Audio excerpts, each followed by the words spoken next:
Hello everyone and welcome to veg authentic. आज आपण पुन्हा एकदा आदित्य देशमुख सरांकडे आलो, जे वैद्य आहेत. आपला मागचा एक व्हिडिओ झालेलाच आहे कोविडशी रिलेटेड. सर, आज आम्हाला काही आहाराच्या नियमांबद्दल जाणून घ्यायचं आहे. तर मला विरुद्ध आहाराची काय संकल्पना आहे हे थोडंसं सांगाल का? आयुर्वेदानुसार काही विशिष्ट पदार्थ कशासोबत खावेत आणि कशासोबत खाऊ नये याचे नियम दिले.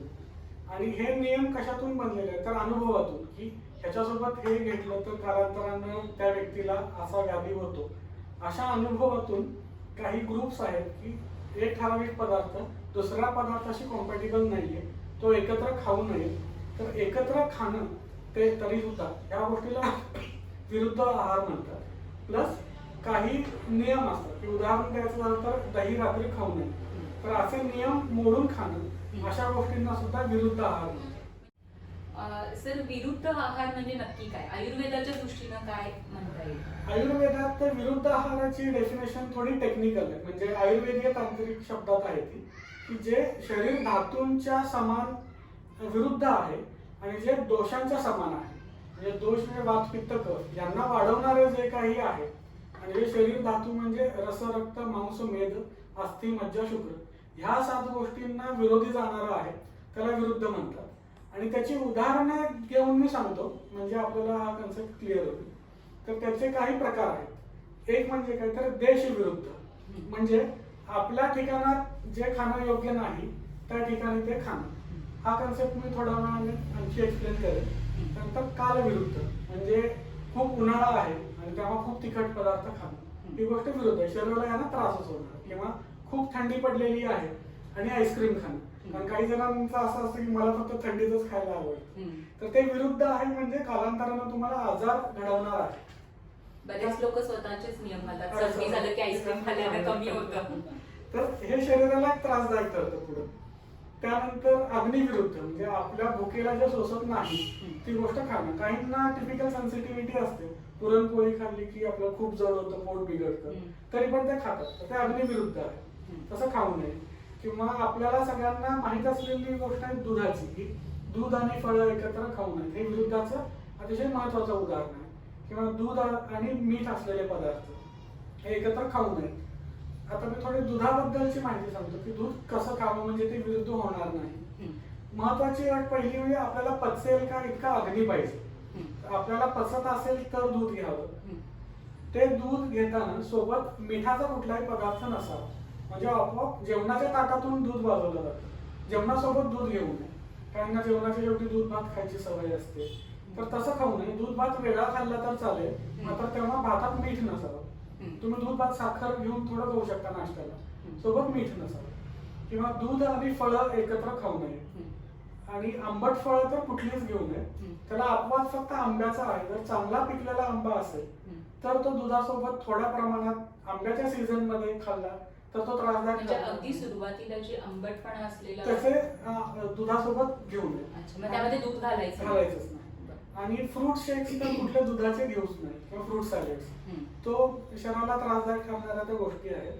थोडक्यात आंबट गोष्टी, फळं आणि मीठ यांचा दुधाशी संबंध येऊ देऊ नये. म्हणजे ड्रायफ्रुट्स बरोबर दूध चालेल, दूध चालेल ड्रायफ्रुट्स सोबत. म्हणजे जर दूध प्यायला असेल तर पाऊण तास इतर काही गोष्टी खायच्या नाहीत. इतर काही गोष्ट खाल्ली असेल तर पाऊण तास दूध प्यायचं नाही. आणि ज्यांना कफाचे आजार आहेत, म्हणजे खूप सर्दी होते सारखं, किंवा डोकं जड होतं, किंवा अंगात जडपणा आहे, किंवा वजन वाढतंय, अशांनी तर सूर्यास्तानंतर दूध पिऊ नये. जे असेल ते सूर्यास्ताच्या आधी.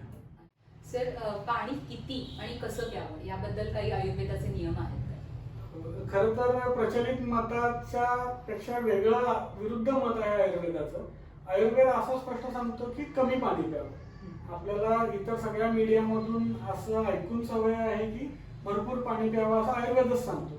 पण ऑथेंटिक जर ग्रंथ पाहिले आयुर्वेदाचे तर त्यात असं मत आपल्याला सापडतं की कमी प्यावं. कमी म्हणजे काय तर तहान लागलेली असतानाही पिऊ नये असं नाही, तर जेव्हा तहान लागेल तेवढंच प्यावं. आपल्या शरीरात जशी भुकेची मेकॅनिझम आहे की आपल्याला गरज लागली की आपल्याला भूक लागते, तसंच पाण्यासाठी पण आपल्याला गरज लागली की शरीर सिग्नल देतं तहान लागलेली, तर त्यावेळेला पाणी प्यावं. आणि त्यासाठी आपलं कॉन्शियस लक्ष शरीराकडे असणं गरजेचं की आपल्याला आता तहान लागलेली आहे का. आणि जेव्हा तहान लागेल तेव्हा जेवढी तहान आहे तेवढंच पाणी प्यावं. हम्म. आपल्याला तहान 1-2 भांड्यांची म्हणजे 1-2 वाट्यांची असते, पण आपण पिताना एक तांब्याभर पितो. तसं करू नये. काही जणांना सकाळी उठल्याबरोबर खूप पाणी प्यायची सवय असते, तर असं कफाचे आजार वाढवण्याला आमंत्रण मिळतं असं केल्यानं.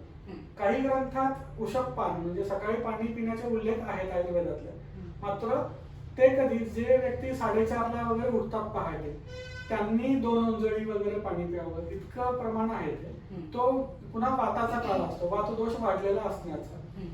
तुम्ही जर सकाळी 6 नंतर उठत असाल आणि त्यानंतर तांब्याभर पाणी पित असाल तर त्यांना कफदोषच वाढतो, ज्याच्यामुळे भूक न लागणं, पुढे ऍसिडिटीचं प्रमाण खूप वाढणं, सर्दी किंवा वारंवार शिंका येण्याचे त्रास वाढणं, ह्या रोगाचं बऱ्याचदा मूळ कारण सकाळी उठल्यावर खूप तहान नसताना खूप पाणी पिण्याचं असतं. तहान असताना तुम्ही केव्हाही प्यायलं आणि जेवढी तहान आहे तेवढं प्यायलं. एखाद्याला शारीरिक कष्ट केलं तर अगदी साहजिकपणे खूप तहान लागणार आहे, त्याला तांब्याभर पाणी प्यायलं तरी चालणार. त्यामुळे आपल्या शरीराचे सिग्नल पाळावे. काही जण सकाळी मध, पाणी आणि लिंबू घेतात. थोडस याला हरकत नाही, मात्र कोमट पाण्यातून मध कधीही घेऊ नये. मध हे पुन्हा आपण विरुद्ध आहाराची कसरत म्हणतो, त्यानुसार मध हा कधीही गरम करून खायचा नसतो. तो जर गरम केला तर विषवत म्हणजे विषाप्रमाणे होतो असं आयुर्वेदात वर्णन. त्यामुळे तो थंड पाण्यात घालून प्यायला तर चालेल. लिंबूही रोज प्यायला पाहिजे असं नाही. त्याचं तुमच्या नेहमीच्या जेवणात जेवढा लिंबू असेल तेवढा पुरेसा आहे. सकाळी उठून 1 लिंबू 2 लिंबू इतका पिऊन पिण्याची गरज नाही. आणि मध तर गरम पाण्यातून पिणं पूर्णपणे टाळा. दुधामध्ये मध चालतो का? दुधामध्ये मध थोड्या प्रमाणात चालेल. साखर आणि दूध हे खरं तर जास्त चांगलं कॉम्बिनेशन. आणि हळद दूधही चालेल, पण ज्यांना कफाचे आधीच आजार आहेत अशांनी घेऊ नये. ज्यांना ताप आलेला आहे अशांनी दूध घेऊ नये ताप असताना. आणि एरवी सुद्धा तोच नियम आहे की सूर्यास्तानंतर शक्यतो दूध घेऊ नये. एरवी घ्यावा, इतर वेळी घ्यावा, इतर गोष्टींसोबत नको. नाश्ता करतो, उपीट खाल्लेला सोबत दूध प्यायलेलं आहे तर हळद टाकून असं नको. जेव्हा दूध घ्या तेव्हा इतर वेगळ्या वेळेला दूध आणि हळद दूध रात्री घेतलेलं चांगलं की सकाळी? शक्यतोवर सूर्यास्तानंतर हळद दूध सुद्धा नको. सूर्यास्ताच्या पूर्वी घेतली तर चालेल, सकाळी घेतली तर उत्तमच. आणि आवळा आपल्या आहारात कसं आपण समावेश करू? आवळा आयुर्वेदात एक यादी दिलेली आहे की नेहमी वापरलेल्या चालतील आहारात अशा गोष्टी, त्याच्यामध्ये खूप वरच्या क्रमांकावर आवळ्याचा नंबर लागतो. तर आवळा तुम्ही 12 महिने थोड्या प्रमाणात घेतला तर फायदेशीर आहे. फक्त तो कोणत्या प्रकाराने घेताय ते बघणं गरजेचं आहे. तुम्ही थोडंसं आवळा चूर्ण 1 ग्राम होईल असं रोज घेतलं तर चालेल. मोरावळा जो साखरेच्या पाकात मोरवलेला तसा घेतला तर चालेल. च्यवनप्राश घेतला सकाळी तर चालेल. मार्केटमध्ये पॅकेज्ड ज्यूस मिळतो, आमला ज्यूस, तर त्याच्यापेक्षा ताजा रस काढला तर जास्त बरं, किंवा चूर्ण घ्या. क्वचित काही जणांना त्या आवळ्याच्या रसानं ऍसिडिटी आणखी वाढलेली दिसते. प्रत्यक्षात आवळा उत्तम पित्तशामक आहे. आता त्यांना काही लोकांचे असे अनुभव मी पाहिले की आवळ्याचा रस पॅकेज घेतल्यानंतर ऍसिडिटी वाढली. तसा त्यामुळे असू शकेल. तसा त्रास होत असेल तर घेऊ नका. बेटर वे सीझन मध्ये ताजा रस घेणं, तोही दातांना लागून न देता, तो थेटपणे पोटात जाईल, दातांना न लागता असं घेणं, किंवा आवळा चूर्ण घेणं ते सगळ्यात उत्तम.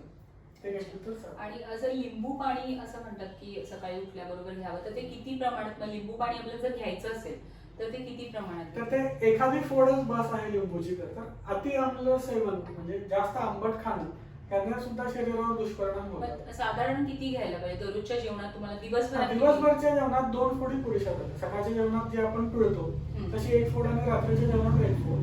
तुम्ही जर जेवणात घेत नसाल तर लिंबू पाणी जेव्हा पिताय तुम्ही एखाद्या वाटीवर किंवा अर्धा ग्लास त्याच्यात तेवढं टाकून घेतलं तर चालेल. सर आता बऱ्यापैकी लोकांना माहिती झालं की त्रिफळा चूर्ण खूप चांगलं आहे असं म्हणतात, तर ते कसं आपल्या आहारात कसं वापरावं किंवा डेली लाईफ मध्ये आपल्या शेड्यूलमध्ये कसं? त्रिफळा चूर्ण म्हणजे 3 गोष्टींचं मिश्रण आहे. आवळा, हिरडा आणि बेहडा. त्यातली एकच गोष्ट म्हणजे आवळा ही नेहमी घेतली तर चालेल असेल, मात्र बाकी 2 गोष्टींचे गुणधर्म खूप चांगले आहेत. तर काही ठिकाणी त्रिफळा चूर्ण घेतलं तर चालेल, म्हणजे विदाऊट फिजिशियन्स कन्सल्टेशन असं आहे.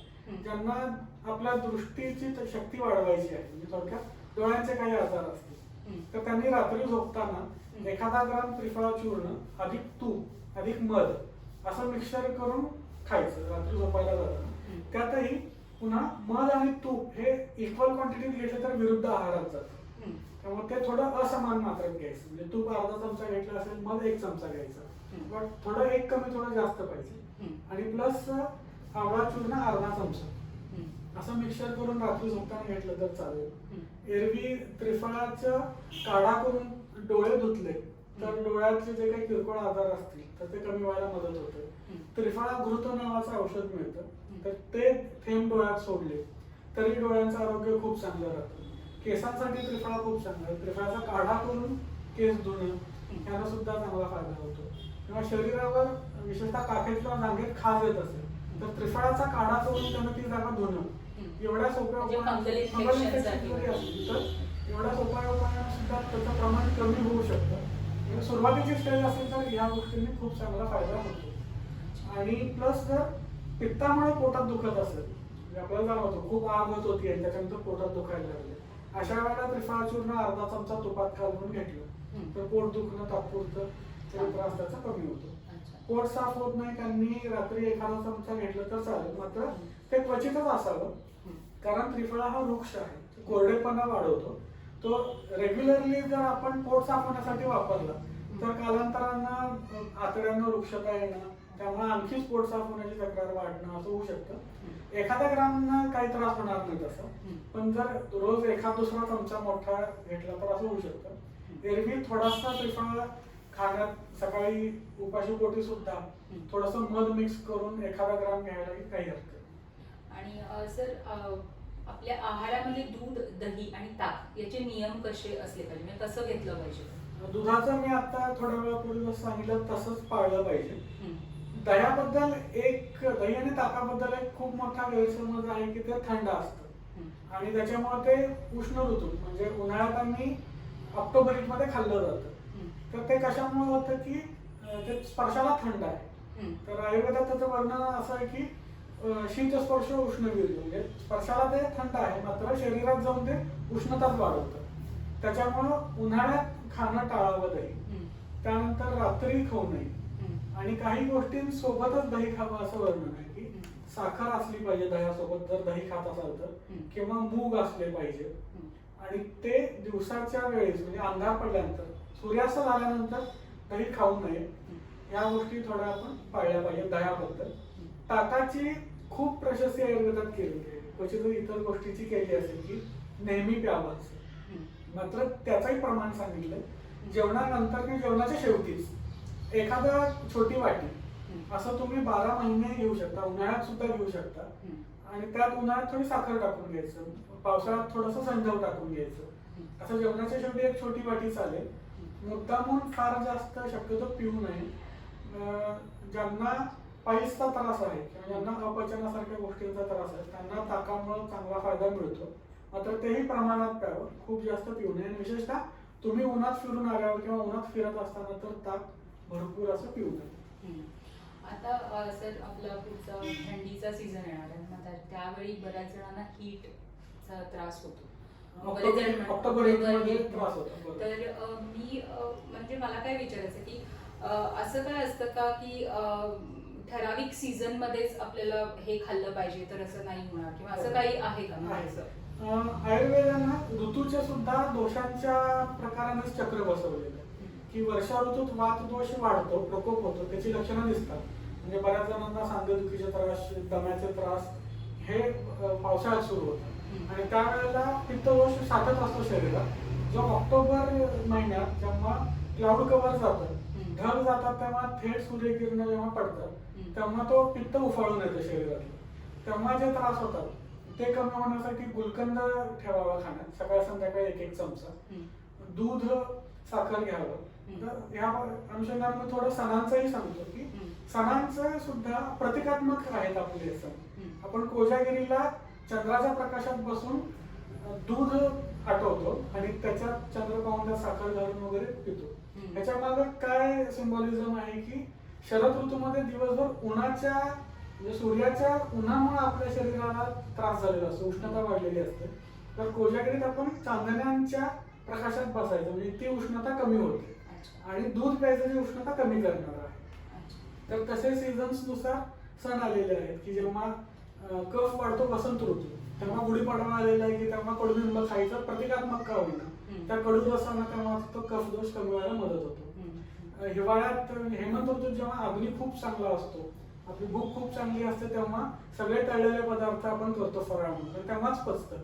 त्या गोष्टी आपण श्रावण महिन्यात करून खायला गेलो तर आपल्याला पचनाचे आजार होतात किंवा पचत नाही.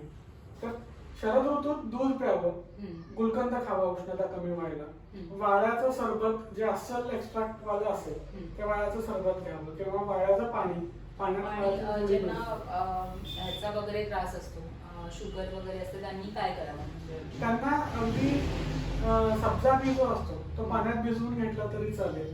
त्याच्यानंतर गुलाबाचं चूर्ण मिळतं, ते गुलाबाचं चूर्ण पोटातून घ्यायचं किंवा वाळ्याचं चूर्ण मिळतं, गुलाब आणि वाळा चूर्ण एकत्र करून प्यायला तरी चालेल.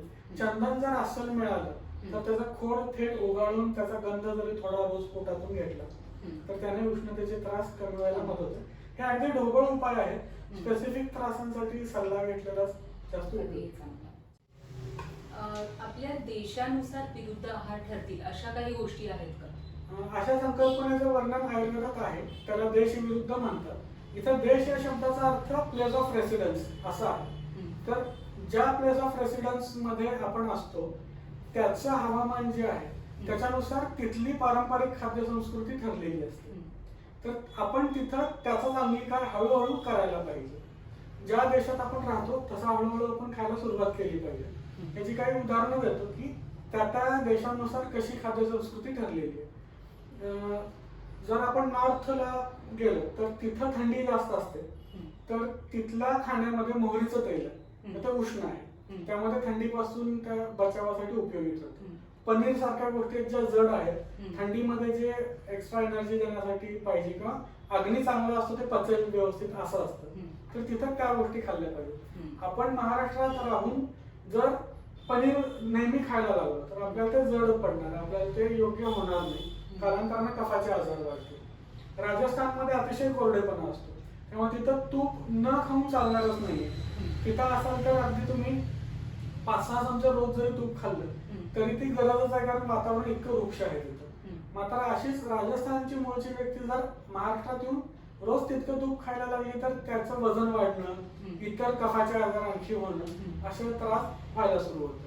किंवा आपण दक्षिणेत गेलो तर तिथं वातावरण साधारण उष्ण असतं कायमच, तर तिथं खाण्यामध्ये खोबरेल तेल वापरतात. खोबरेल तेल हे शीतगुणांचं आहे, त्यामुळे थंडावा मिळण्याचं काम होतं. तर तिथं आपण रेसिडेन्स आपला कायमचा असेल तर हळूहळू ती गोष्ट अंगीकारायला पाहिजे.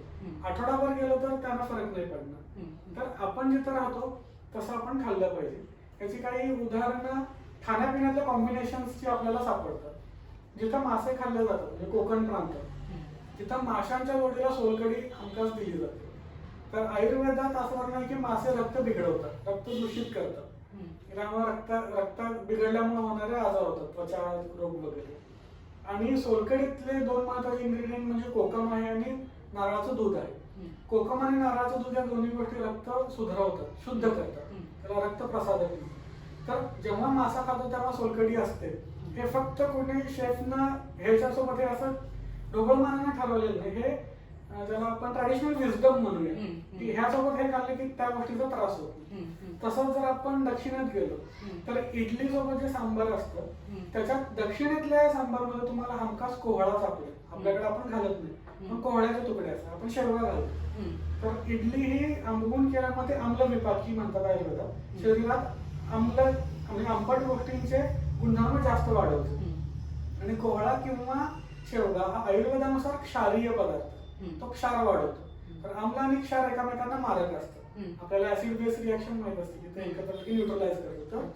तर इडली खाल्ल्यानं आम्लतेचा त्रास होणे म्हणून क्षारीय कोहळा घातलेला आहे. हे ट्रॅडिशनल विजडम जे आहे ते त्या रिजन मधलं आहे, तिथे ते तसंच खाल्लं पाहिजे. त्या गोष्टी आपण महाराष्ट्रात राहून मी रोज इडली खाल्ली तर मला कालांतराने त्रास होता. जसं आता सर ओट्सचं खूप सगळीकडे ऍक्च्युली भारतीय संस्कृती किंवा देशांची जी संस्कृती आहे ते जर आपण फॉलो केली तर आपलं आरोग्य टिकायला मदत होते. त्याला एक साधा नियम पाळायचा की ईट लोकल. आपल्या एरियामध्ये पारंपरिकरित्या जी शेती होते त्याच्यावर आपल्या पिढ्याने पिढ्या पोचल्या गेलेल्या. आपले जेनेटिक कॉन्स्टिट्यूशन त्याला फेवरेबल किंवा त्याला अनुकूल झालेलं आहे हम्म. ते खाल्लं की आपल्याला त्रास होणार नाही, ते आपलं व्यवस्थित पोषण करणार आहे. तर शक्यतो हे खावं. हम्म. अधूनमधून इतर गोष्टी खायला काहीच हरकत नाही की हम्म. इतर प्रदेशातलं काय खाऊ नये असं नाही. हम्म. मात्र त्याचं प्रमाण महिन्यातून 1 ते 2 वेळा इतकं असावं. महिन्यातली 60 जेवणं जी असतील हम्म. त्यातली 58 जेवणं आपलं ट्रेडिशनल डाएट असावं त्या रिजन मधलं. हम्म. इतर 2 आपण सूट घेऊ शकतो की मी काहीतरी पिझ्झा खाल्लेला आहे किंवा इडली डोसाच फार खाल्लेला आहे असं आपण सूट नक्की घेऊ शकतो. मात्र ते प्रमाणात असावं. अच्छा. सर त्या डाएटच्या संकल्पना बरेच बदलले. कोणी म्हणतं की 2 वेळा खावा आणि भरपूर खावा, कोणी म्हणतं 2-2 तासाला खावा. तर आयुर्वेदाच्या दृष्टीनं कसं खाणं चांगलं? मी आधी आपल्या देशातच पूर्वी कसं खाणं होतं ते सांगतो. हम्म. आयुर्वेदात जे काही खाण्याच्या वेळांचे उल्लेख सापडतात त्यात 2च शब्द येतात. एक म्हणजे प्रातराश आणि दुसरं म्हणजे सायमाश. हम्म. त्याचा शब्दाचा अर्थ असा होतो की सकाळचं खाणं. प्रातराश म्हणजे सकाळचं खाणं, सायमाश म्हणजे संध्याकाळचं खाणं. हम्म. कुठेही दुपारचं खाणं किंवा रात्रीचं खाणं असं येत नाही. हम्म. म्हणजे 2 वेळा खाणं ही तेव्हाची प्रचलित पद्धत होती. त्याचं कारण हे असं होतं की इलेक्ट्रिसिटी जेव्हा नव्हती तेव्हा सूर्य बुडाला की दिवस संपला असं असल्यामुळे सूर्यास्ताच्या पूर्वीच खाणं असायचं. तेव्हा संपलं, तेव्हा फुल स्टॉप. आणि सकाळी तेव्हा लवकर भूक लागायची. सकाळी 11-11:30च्या दरम्यान जेवण आणि संध्याकाळी 5-6च्या दरम्यान जेवण. म्हणजे जसं चातुर्मास वगैरे असं लोकं करतात. पाळतात. मात्र ह्यातही प्रकृतीनुसार बघणं खूप गरजेचं असतं. हम्म. काही प्रकृतीच्या लोकांना हे अजिबात सूट होत नाही. त्यांनी हट्टाने असं करायला अजिबात जाऊ नये की कुठल्या डाएट्सचे जे काय असेल की दिवसातून 2 वेळाच खाणं त्यांना तरी त्रास होतात. म्हणजे पित्त प्रकृतीचं वर्णन असं की दंतशुक म्हणजे ज्याला सारखं थोड्या थोड्या वेळानं खायला लागतं. तर त्याची कॉन्स्टिट्यूशनची गरजच अशी आहे की त्याला दर 2-3 तासांनी भूक लागणारच आहे, एका वेळेला कमीच जाणार आहे, तो तेवढंच खाणार आहे. सो आपण थोडं आपल्या प्रकृतीचा अंदाज घ्यावा. काही जणांना असं असतं की एकदा खाल्लं की परत काय लागत नाही, संध्याकाळपर्यंत चालतं. अशा लोकांनी 2 वेळा खाल्लेलं खूप चांगलं आहे. आणि ज्यांना सारखं सारखं थोड्या वेळानं खायला लागतं त्यांनी खावं, मात्र हेल्दी पदार्थ खावे. की थोड्या वेळानं मग बाहेरचं काही वडापाव खाल्ला त्यानंतर हे खाल्लं असं न करता जेव्हा खाल तेव्हा घरचं खाणं असं खाल्लेलं जास्त बरं. त्यातही सायंकाळ सूर्यास्ताच्या आधी जेवलेलं सगळ्यात उत्तम. त्यानं पचनही चांगलं होतं, कफाचे आजार कमी होतात. आणि फक्त हा एक नियम पाळला की सूर्यास्ताच्या आधी जेवायचं तर वाढलेलं वजन इतर कुठलंही डाएट न करता कमी व्हायला मदत होते. कारण किमान 15 ते 16 तासांचा फास्टिंग पिरियड होतो. तेवढ्या वेळात आपलं शरीर रेस्ट पण मिळते आणि जे साचलेल्या गोष्टी आहेत त्या पचवायला मदत होते. शरीर आपले दोष पचवायला सुरू करतं त्याला आहार न मिळाल्यामुळे. तर ही गोष्ट करणं जास्त फायदेशीर आहे. आणखी एकच शेवटचा प्रश्न सर. बरेच जण काय करतात की सकाळी एक वेळ जेवतात आणि संध्याकाळी फक्त फळं आणि दूध घेतात. ते कितपत योग्य आहे? जर रात्री अपरात्री भूक लागत नसेल तर रात्रीचं जेवण कमी करायला हरकत नाही. मात्र फळं आणि दूध घेण्यापेक्षा फक्त दूध प्यायलं तर चालेल. किंवा मुगाचा कडण हा त्याला सगळ्यात उत्तम उपाय आहे. मूग उकडायचे नेहमीसारखे कुकरमध्ये, ते थोडे ठेचायचे आणि पाण्यात घालून त्याचं सूप करायचं आणि रात्री पोटभर प्यायचं. जेवढं तुम्हाला भूक लागेल तेवढं ते सूप पोटभर प्यायचं. असं केलं तरी चालेल. मात्र एक गोष्ट आपली पाळली गेली पाहिजे की भूक मारायची नाही. आपल्याला भूक लागली आहे पण आपण हा नियम पाळणार आहोत की सूर्यास्ताला जेवणार आहे नंतर काय खाणार नाही, मग काय खाल्लंच नाही, असं करायचं नाही. जेव्हा भूक लागेल तेव्हा खाल्लंच गेलं पाहिजे. भुक्याचं दमन केलं म्हणजे त्याला क्षुधा वेगावरोध म्हणतात. म्हणजे भूक क्षुधा लागलेली असताना सुद्धा ते अडवून धरणं तर त्याचे व्याधी होतात, नंतर त्रास होतो. सो डायटिंग जे कोणी करत असतील वजन कमी करायला तुम्ही असाच मार्ग निवडा की तुम्हाला भूक मारायची गरज पडणार नाही. त्याचे त्रास होतात. सुरुवातीला जरी वजन कमी झालेलं दिसलं तरी नंतर त्रास होतात. सो तुम्ही रात्री जेवायचं नाही असं जरी ठरवलं आयुर्वेदानुसार तरी आपली भूक व्यवस्थित भागेल असेच पदार्थ खा. फळं जरी खाल्ली तरी फक्त फळं खा, ते पोट भर होतील असे खा. सूर्यास्तापूर्वी खा आणि दूध प्यायलं तरी फक्त दूध फळांशिवाय. ते सूर्यास्तापूर्वी घ्या पोट भर. आणि फळानंतर जर दूध घ्यायचं असेल तर किती वेळा? किमान पाऊण तासांनी दूध प्यायलं तर चालेल. तर म्हणजे थोडक्यात काय तर आपल्या देशाला सूट होतील असे आणि आपल्या आहाराला सूट होतील असे आपल्या भारतीय संस्कृतीनुसार आपला आहार असला पाहिजे. Thank you so much sir. तुम्ही खूप छान माहिती दिलीत आमच्या व्ह्युअर्सना आणि त्याचा उपयोग आम्हाला नक्की होईल. Thank you sir.